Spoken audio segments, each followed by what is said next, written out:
Oke, Assalamualaikum warahmatullahi wabarakatuh. Saya akan menjelaskan soal nomor 1. Realisasi persediaan 5 juta, nilai buku persediaan 25 juta, rugi realisasinya 20 juta. Karena kenapa? Nanti kayak gitu cara berpikirnya sama ke bawah kayak gitu ya. Nilai persediaan atau nilai buku pada persediaannya adalah 25 juta tapi mampu terjual 5 juta berarti rugi kan? Nilai bukunya 25 tapi mampu dijual 5 juta sehingga rugi 20 juta. Jurnalnya kas bertambah 5 juta karena hanya menerima uang 5 juta ya sehingga kasnya di debit 5 juta. Modal alih kenapa kok dikredit? Karena modal berkurang karena adanya rugi realisasi. Sebesar 6 juta dari 20 juta dikalikan 30%. Modal ridanya 4 juta dikalikan 20%. Maksudnya 4 juta itu dari 20 juta dikalikan 20% gitu ya maksudnya. Modal Romeo 10 juta dari mana? Dari 20 juta dikalikan 50%. Pada persediaan 25 juta. Kemudian realisasi aktiva tetap 8 juta, nilai buku aktiva tetapnya 20 juta, rugi realisasinya 12 juta. Jurnalnya kas 8 juta, modal alih 3 juta 600 dari 12 juta kali 30%, modal reader 2 juta 400 dari 12 juta kali 20%, modal rumit 6 juta, pada aktiva tetap 20 juta. Kenapa aktiva tetapnya dikredit ya? Karena udah terjual ya, maka aktiva tetapnya berkurang. Realisasi piutang dagang 5 juta, nilai buku piutang 35 juta, rugi realisasinya 30 juta. Kas 5 juta, modal alih 9 juta, modal Romeo 6 juta, modal Rida 6 juta, modal Romeo 15 juta, pada piutang 35 juta. Modal alih 9 juta dari mana? Dari 30 juta kali 30%. Modal Rido 6 juta dari mana? 30 juta dikalikan 20%. Kenapa piutangnya dikredit ya? Karena piutangnya yang mampu terrealisasi atau piutangnya berkurang sebesar 35 juta.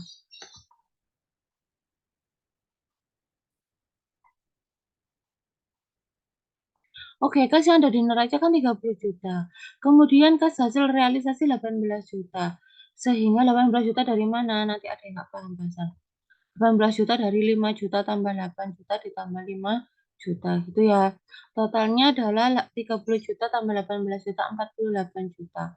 Kemudian membayar hutang, hutang dagang 27 juta, hutang bank 10 juta, pada kas 37 juta.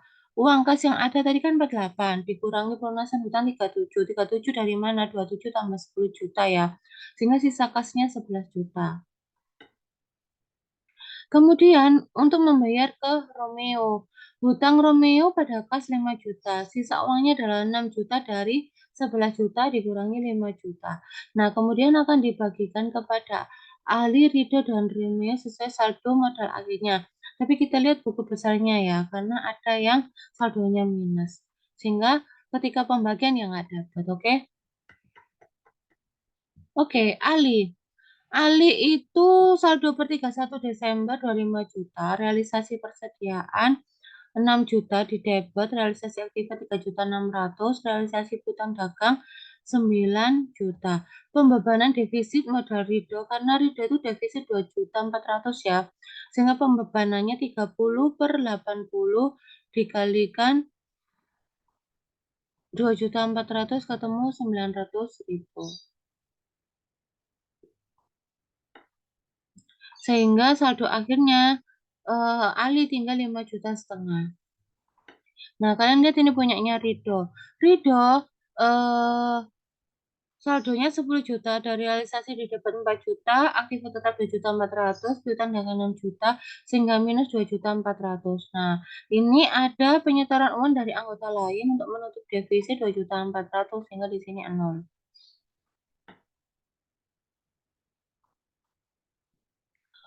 Romeo 33 juta, saldo per 31 Desember, realisasi persediaannya 10 juta, realisasi aktiva tetapnya 6 juta, realisasi piutang dagangnya 15 juta. Pembebanan defisit modal 50 per 80 kali 2 juta 400. 50 ini dari mana ya? Dari 50 80 itu dari komposisi presentasenya ya. Kemudian saldonya tinggal 500.000.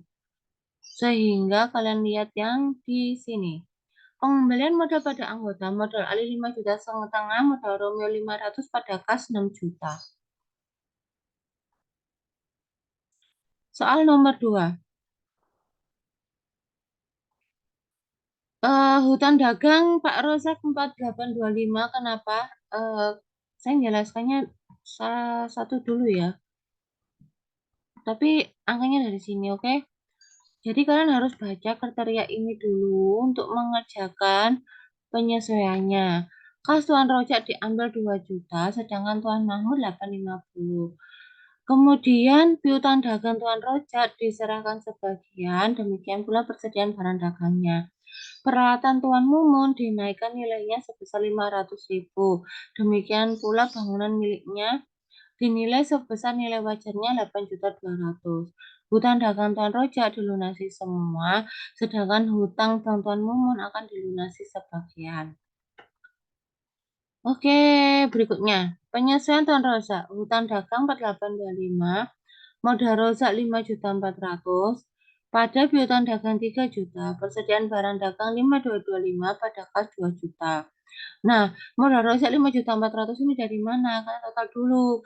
Kreditnya 3 juta ditambah 5.225 ditambah 2 juta dikurangi 4.825 sehingga modalnya dikredit sebesar 5.400.000.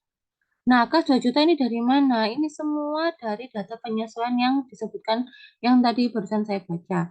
Contoh, kas 2 juta. Kas Tuan Rojak diambil 2 juta. Nah, makanya kredit kas sebesar 2 juta. Persediaan barang dagang 5.225. Kalian lihat tentang persediaan. Piutang dagang Tuan Rojak yang diserahkan sebagian, demikian pula persediaannya. Kalian lihat persediaan Tuan Rozak. Persediaan Tuan Rozak adalah 10.450. Nah, separuhnya adalah 5.225. Kayak gitu ya, paham ya? Oke, berikut deh. Tuan Mumun, peralatan toko 500.000 karena di penyesuaian disebutkan bahwa peralatan Tuan Mumun dinaikkan sebesar 500.000. Kemudian untuk bangunan jadi 8.200.000. Nah, bangunan 900.000. Kenapa kok 900.000? Karena di sini kan bangunannya senilai 7.300.000 dikurangi sama 8.200.000, jadi kurang 900.000 aja. Hutang bank di gambar 20 pada kas 850, modal Mahmud 3.970. Kemudian untuk menutup buku Tuan Rozak, hutang lain-lain 2525, 2.525, modal Tuan Rozak 7.400, pada kas 1.700.000, hutang dagang 3 juta, persediaan barang dagang 5.225.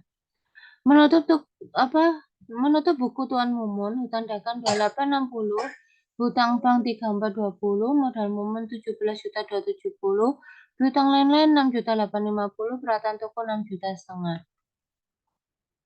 Bangunan 8.200.000, pada kas 2 juta.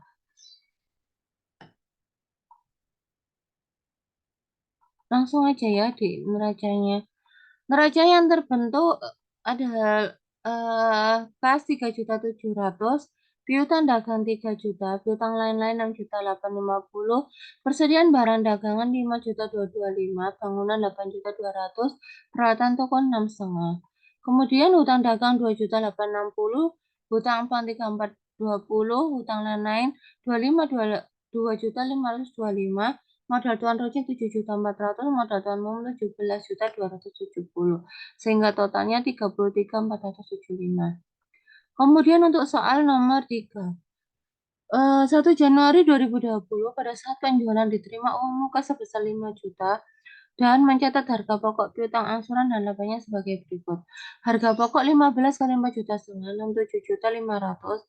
Harga jualnya 15 juta kali 5 juta setengah, 82.500. Laba penjualannya 82.500 dikurangi 67 setengah sama dengan 15 juta. Jumlahnya kas 5 juta karena yang diterima DP-nya kan 5 juta. Piutang angsurannya 77.500. TV nilainya 67,5 karena harga pokoknya kan 67,5 ya. Kemudian laba penjualan angsurnya sebesar 15 juta. 77,5 ini dari mana? Dari 82.500 dikurangi sama 5 juta. Penerimaan angsuran pertama, 77,5 dibagi 10, piutang angsurannya kan 77,5, sehingga ketemu 7.750. Bunganya dihitung 6 per 12, dikali 12%, karena di soal udah disebutkan ya bunganya 12%. Nah ini ya udah disebutin 12%. Oke, lanjut ya. Kali 77,5 jadinya 4.650. Jurnalnya, kas 12.400 dari mana? Dari 7.750 ditambah 4.650. Pada piutang angsuran 7.750, piutangnya kan 7.750 ya. Per 10 kali angsuran itu kan ketemunya 7.750. Pendapatan bunganya 4.600 dari 6 per 12 kali 12% dikalikan 77,5. Menyesuaikan adanya pendapatan dari angsuran kedua. Untuk tanggal 31 Desember 6 per 12 kali 12% kali 77,5 angsurannya dikurangi angsuran yang pertama 7750 sehingga ketemunya piutang bunganya adalah 4.185. Jurnalnya piutang bunga pada pendapatan bunga 4.185. Kemudian membuat jurnal penutup untuk menutup laba penjualan dan pendapatan bunga dari angsuran pertama dan penyesuaian. Laba penjualannya 15 juta, pendapatan bunganya 8.835 pada rugi laba dari 15 juta ditambah 8835, 23.835. Nah, yang anak-anak kebanyakan salah setelah saya koreksi itu ada pada sini ya, 8.835. Jangan diambil satu doang yang 4650. Tapi kalian lihat pendapatan bunga yang udah diakui per 2020 ada di 4650 sama ditambah 4.185. Nah, ketemunya 8835. Jadi jangan sampai salah, oke? Karena kebanyakan ketika saya ngoreksi kalian hanya nyatetnya yang 4.650. Oke, berikutnya yang untuk metode laba proporsional. Jurnalnya langsung ya, kalau cara ngitungnya ini bodoh ya kan, sama ya. Kas 5 juta, piutang angsuran 77,5 pada TV 6.7.500 pada laba kotor belum direalisasi 15 juta. Kemudian penerimaan angsuran pertama juga sama kayak yang sebelumnya saya jelaskan. Kas 12.400 dari mana? Dari 7.750, 7.750 ditambah 4.650. Pada piutang angsuran 7.750, pendapatan bunga 4.650. Penyesuaian terhadap pendapatan bunga yaitu dari 6 per 12 kali 12% dikalikan 77,5 total piutangnya tadi kan dikurangi sama angsuran pertama sehingga ketemunya 4.185. Nah ini juga banyak yang salah, banyak yang ngerjainnya nggak dikurangi angsuran pertama, jadi perhatikan ya. Ujian jangan sampai salah, oke? Jurnalnya piutang bunga pada pendapatan bunga 4.185. Kemudian untuk menghitung berapa persen pengakuan laba kotornya, yaitu dari 15 juta. 15 juta itu laba kotornya dibagi sama 82,5 dari harga jualnya dikalikan 100% ketemu 18%. Kemudian kas yang sudah diterima pada tahun tersebut adalah uang mukanya 5 juta, angsuran pertama 7.750, ngitungnya dari angsuran ya. 7.750 sehingga totalnya 12.750.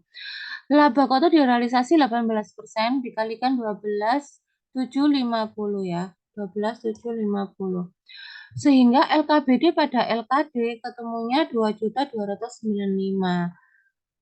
Laba kotor belum direalisasi pada laba kotor direalisasi 2.295.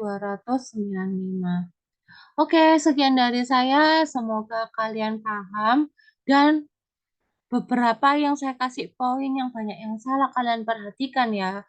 Nanti pas di UTS jangan ada yang salah. Terima kasih. Wassalamualaikum warahmatullahi wabarakatuh.